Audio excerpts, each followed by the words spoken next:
Don't You've recall never that been one. on LiveJournal? No, not for me. I thought you're of my generation. You've never been on LiveJournal?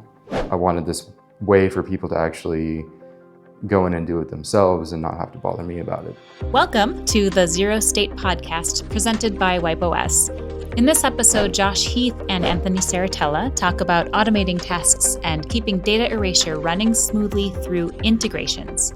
I mean, it's sort of this like software as a service plan, right? You're paying us to be a manager of your software in a way. We're in the trenches with them, right? So if they're having trouble and it's frustrating, it's troublesome for us. Yeah. And it's like, I'm paid to be frustrated, is basically. That's it. But yeah, so I think the problem is most people don't even know that you can connect a monitor to the appliance and actually do stuff on there. Like there's unique features that are on the appliance that most people don't know about. I could write that code. Oh yeah, okay. Yeah, with ChatGPT, I'm sure.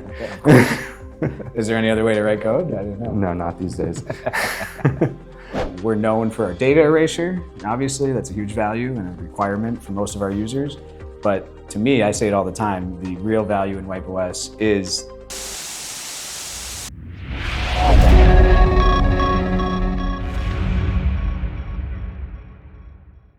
it's an exciting day. These are really fun conversations to have. Today, we're going to get into some of your expertise around integrations and how that works with WipeOS and what we do when we talk about integrations, why that's valuable. So I'm looking forward to kind of getting some more of this information shared. But before we get into kind of all of that, I do know you have some experience kind of being in and around cameras and being in this environment. So just kind of curious, what was the world like before you got involved with WipeOS, and what are the things that kind of interested you in getting started with WipeOS? Well, it all started back in the year 2000 when I got on, what was it called? It was that LiveJournal website, right? So I used to do little CSS and HTML modifications to my LiveJournal back in high school. Yeah. Wow. So Perfect fit. Yeah. So that's, and then yada yada yada. Now I'm at WipeOS. Yeah. Well, I can definitely attest to the fact that since you've joined the team, I mean, we had been doing some things with integrations. Boy, was it a heavy lift and a lot of work. And I'm not on the developer side, but for the team that was doing it at the time before you joined us, it certainly was something we knew the value in, but it was a difficult task. And I mean, it's like a full-time job. Absolutely. Much. I mean, not like a full-time, but it's like, it's at least 50% of my job. Well, and it's a huge value add for us in what we're doing. So, well, the thing that we're going to get into here is, what is WipeOS and who is it for related to these integrations and things. And for me, I know we've done a lot with our ITAD partners and supporting them. I mean, that's the majority of the users who have taken advantage of these integrations. But I know we also have had some good conversations in the ServiceNow space. We have some things that you've worked with and set up there, some other things that will really open this up, I think, with additional users and ways to take advantage of what WipeOS provides from the integration perspective. So what I really appreciate, I guess, is that WipeOS is the tool to make sure you're getting good, clean data into any system, right? You're able to get the device details captured with 100% accuracy. And just starting right there, in my mind, that's how I've always talked about this. It's the top of the funnel. When you're processing this equipment, when you're managing any IT equipment, you regularly have to kind of make sure you're getting inventory and getting those devices accounted for. So from a WipeOS perspective, it's really one of those things that we're known for our data erasure. And obviously, that's a huge value and a requirement for most of our users. But to me, I say it all the time, the real value in WipeOS is the device discovery, the data capture, and how that can be. And like chain of custody. I feel like ERPs are all about chain of custody because it allows you to kind of track the inventory as it moves through the warehouse with, whatever ERP, UID, or whatever it is that you put into the ERP, and allows you to just put a label on it and not have to like read the details or trust that whatever barcode is on the drive or machine is going to work for you. I mean, that's really what the ad is. A lot of what we do is not really like data destruction and device discovery per se. It's compliance and making sure that people have the reports they need, they have data sent to where they need it to go, because that's really the hard part. Like, I feel like you can just go into Windows or whatever and wipe a drive, but that's not going to give you what you need for your business. It's going to give you what you need for maybe the next 5 minutes. Absolutely. Well, and it is the, the ongoing tracking in the records, like you're saying, but I think the automation as well for the workflow, because if you have, I know how it's been traditionally done for years, where there's some poor guy booting a machine to BIOS and literally writing or typing up a spreadsheet of what's in that machine. And it's, in this day and age, a complete waste of somebody's time and energy, where you could have those device details instantly, anytime you want them, and have that in any inventory system or ERP. So yeah, I'm always trying to reduce touch time. That's it. And number of touches, because that's a really big deal, especially with throughput in terms of how many machines you can work on, how many people you need to work on those machines.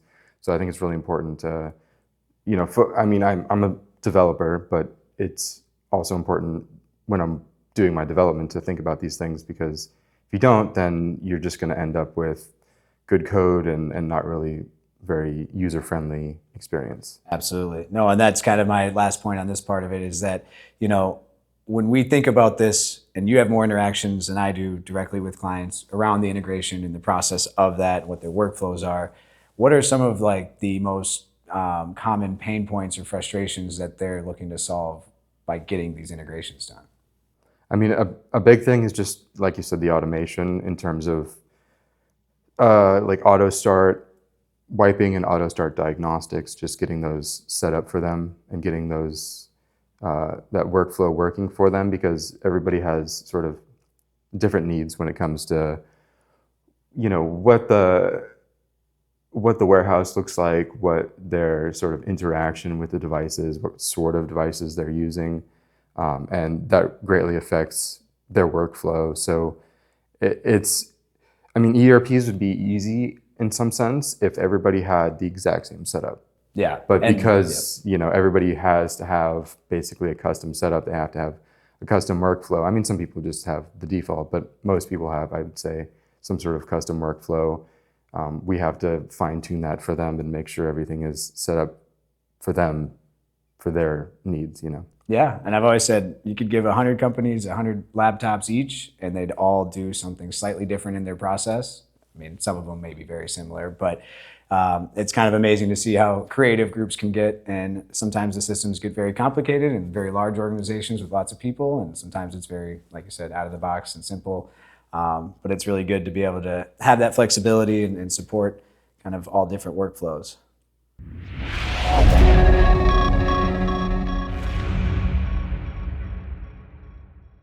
Okay, so talking more about integrations and what it means for users of WipeOS and for ITADs in general, I guess I'm kind of curious to start from more of a technical perspective of what these integrations are, or how they are sort of set up in a way that I could understand. Don't have to get too technical, but what do we do when we're doing these integrations? How does it work? Mm-hmm.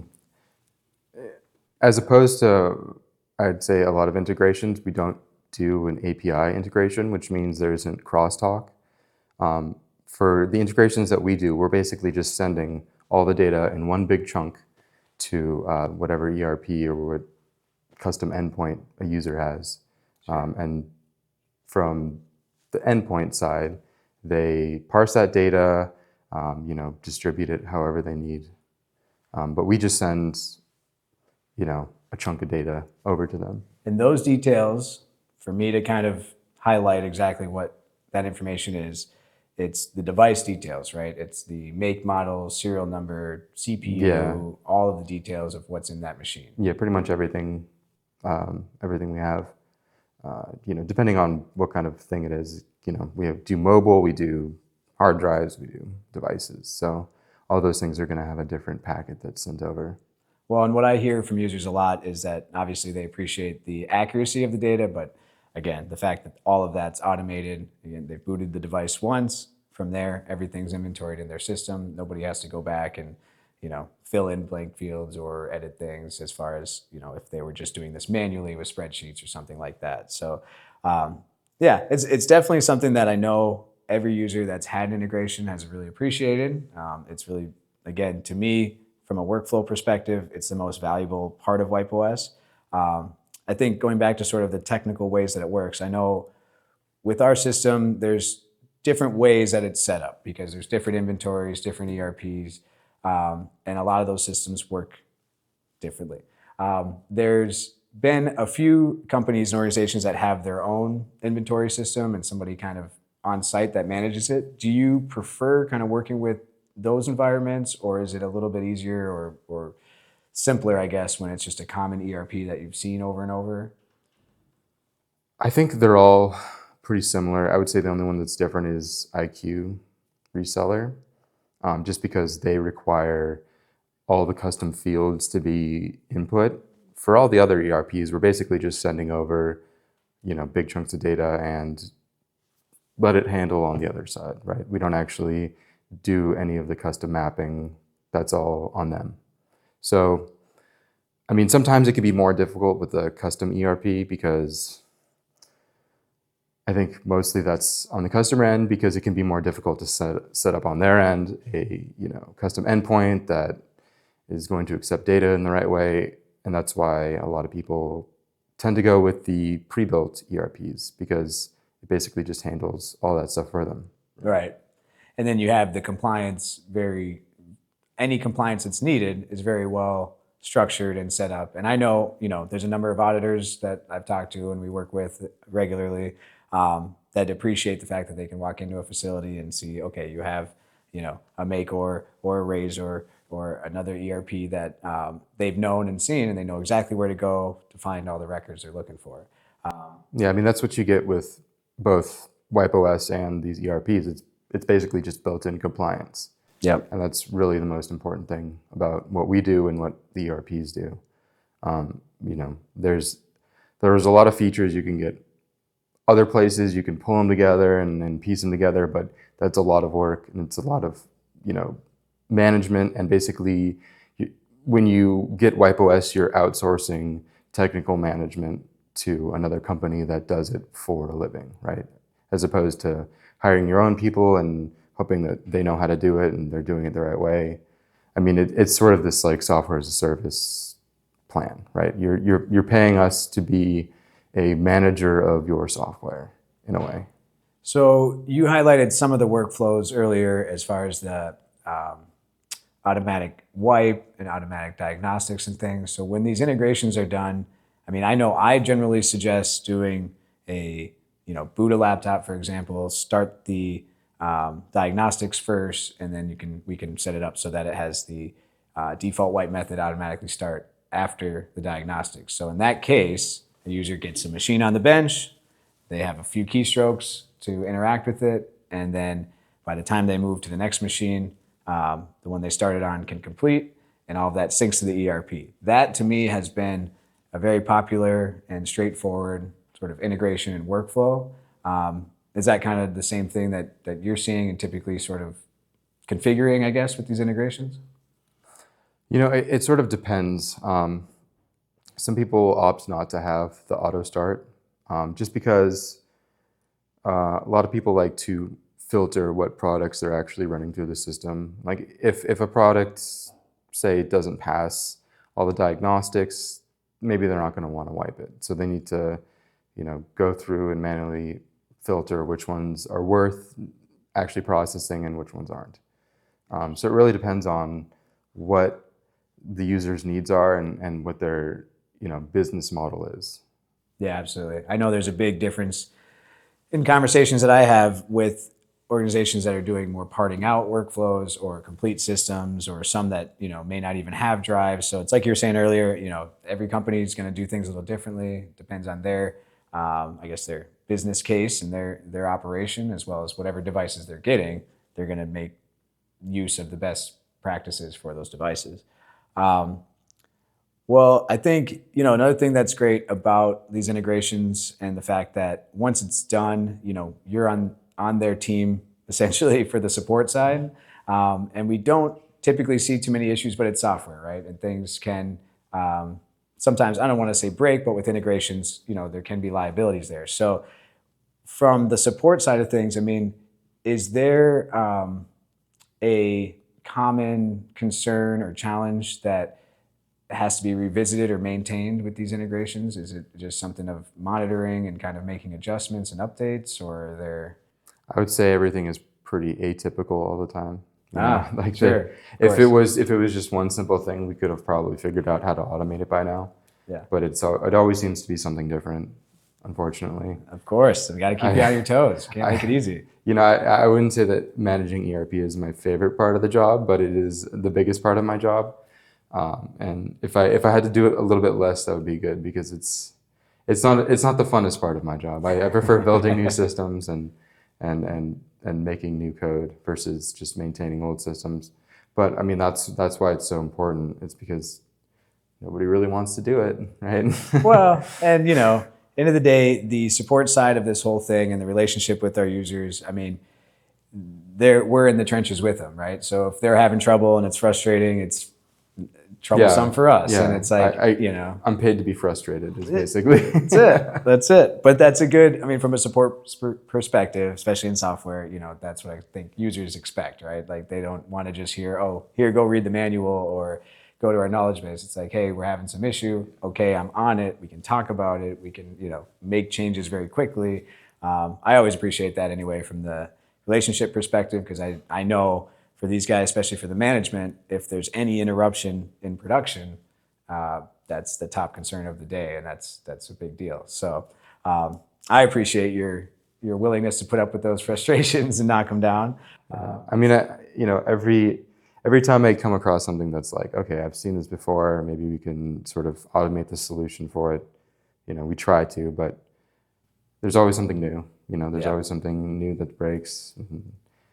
Especially with the custom ERPs, because everybody's situation is completely different. So, everybody is going to have a specific need. We have to add this, we have to add that. So our custom ERP keeps growing in terms of its scope and abilities, but usually on a user-by-user basis. Like, we're not actively developing that. We have other development priorities at the moment.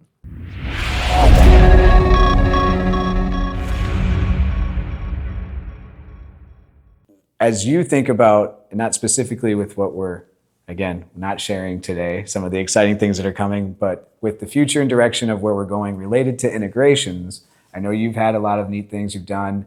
For example, the tables view in the appliance view. I mean, that is still something I think is underappreciated by a lot of users or underutilized. But maybe first, before I finish my question, we should talk about that a little bit. Could you explain what that table view is and what kind of inspired that? Yeah, so I think the problem is most people don't even know that you can connect a monitor to the appliance and actually do stuff on there. Like, there's unique features that are on the appliance that most people don't know about. Hidden features. No, I've been sharing that and trying to make sure that message gets out. But yeah, it is one of those kind of subtle things that we will get more materials out there to educate our users, like this discussion. There we go. The table view sort of spawned from this issue that a lot of people were having with ERPs, where they would maybe type something in wrong and there was no way for them to like resync stuff to an ERP. So basically, table view is you can see everything that's happened on that appliance from time immemorial. You can see every attempt at a wipe. You can see every, diagnostic. You can see everything, and you can sort it. You can filter it, and you can change certain fields like the job number or the UID or the account number, and then you can resync that stuff with a button to the ERP, which a lot of people would have support requests being like, oh, I messed up, all these items and I need them all resynced. So it wasn't a trivial task to actually go in and find those things and have them all resync. So I wanted this way for people to actually go in and do it themselves and not have to bother me about it. Yeah, and it's effective, and it's also nice to be able to see what's syncing, what's happening, gives the user some more intel that way. We definitely need to tell more people about it, because I still get requests for that and people don't know about it. Yeah. That's sort of on you, huh? It is. I mean, it is. And all of us really. I mean, it's always a challenge in software. Obviously, things are changing every day, and to keep, thousands of users updated every day with new things, while they have other priorities and other things that, we like to think WipeOS is the center of their entire day and universe, but they've got other issues and other things to concern themselves with. So I think it's a challenge in any software or support, service, is just to make sure, how do you make sure users are getting the most out of it, have the education to know how to use the tool. On that note, we are putting some more resources into some training and training programs, and sort of what this is. Yeah. Exactly. So I guess to finish my earlier part of where I was going with this whole idea is, as far as the direction of WipeOS for these integrations and things, I mean, do you see this continuing to be something obviously of value, but do you see it changing in any way, of maybe becoming kind of a universal thing, or I don't know what it would look like? But yeah, I mean, kind of behind the scenes, I've been working on some updates to the ERP system in general, just a more consistent, centralized version of our ERP system, because now we have a bunch of disparate programs that all handle the individual ERPs, and it's not on my foreburner at the moment, but it is sort of slowly being developed, a way to sort of automatically test all the ERPs, centralize them, all have them run through the same function names in a class-based system, which is a technical detail that I don't think you understand. I get it. I completely get it. Okay. I could write that code. Oh, yeah, okay. Yeah, with ChatGPT, I'm sure. Yeah, of course. Is there any other way to write code? I didn't know. No, not these days. But I mean, that'll be a while before that comes out. I also worked on, it's not currently in use for anybody, but a ServiceNow application for a ServiceNow integration, which basically will ingest the data in the same way that our other ERPs ingest data, but then it also distributes that data to individual tables inside of a ServiceNow instance. That's not yet released. It's pretty close to being released, but it's sort of been backburnered just because we don't have anybody actively seeking that integration. But if somebody did want that integration, hey, reach out and I can get back on it. ServiceNow integration. It's like 99% done. I actually just scheduled a meeting with someone that's asking for that. So here you go. Maybe after this you can schedule, 5 more. That's the goal. That's the goal.